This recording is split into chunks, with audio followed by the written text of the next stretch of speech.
Rangers 1H Ted S. Warren, AP Texas Rangers Adrian Beltre, center, is applauded by teammates as he walks off the field during the fifth inning of a baseball game against the Seattle Mariners after he was replaced by Jurickson Profar at third base, Sunday, Sept. 30, 2018, in Seattle. AP photo, Ted S. Warren, by Evan Grant, staff writer at Evan P_Grant Seattle. He can't yet bring himself to say it, but everybody around Adrian Beltre on Sunday acted like his retirement is certain. His wife and kids sat in the front row at Safeco Field, close enough for Beltre to joke with them during his 2 trips to the plate in the Rangers' season-ending loss.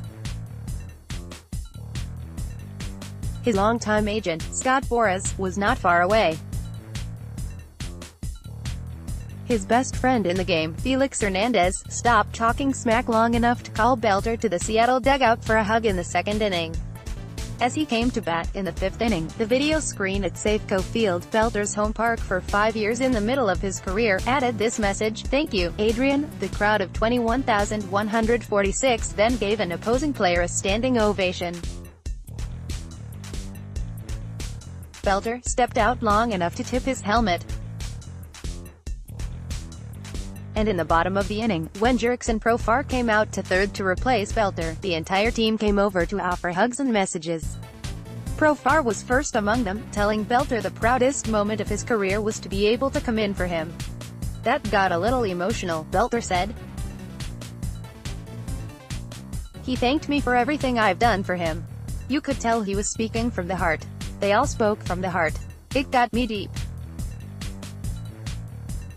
I was trying to block out what they were saying because I didn't want to start weeping in the middle of the field. It looked like the end. It felt like the end. All that is left is for Beltre to make a final decision about a 20-year career that makes him a certain Hall of Famer.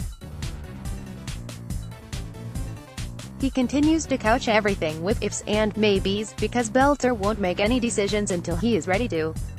Chasing history, a look at the incredible statistics of Adrian Beltre, and what career marks he could reach if he returns. He and his family were to return home to Los Angeles on Sunday night to begin the off-season.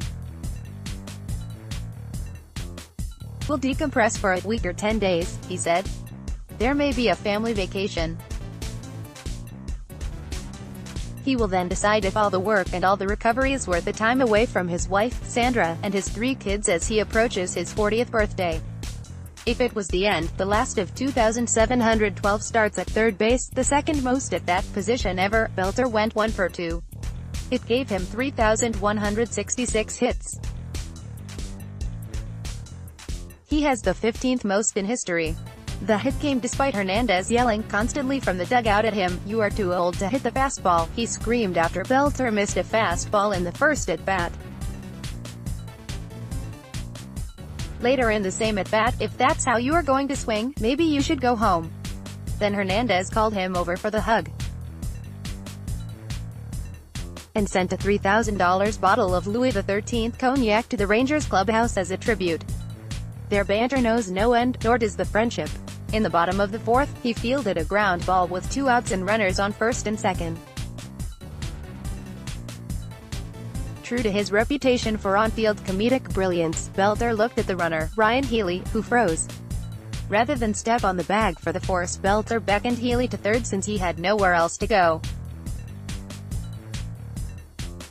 Healy gave in and played straight man to a last gif-worthy moment.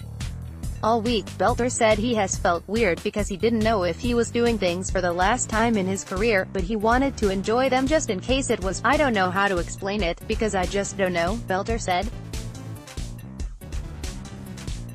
"I feel like it could be the last game, but it could not be.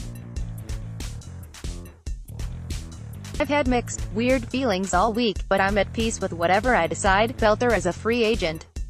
Rangers have indicated an openness to having him return, but also would probably like to play Jurickson Profar regularly at third base.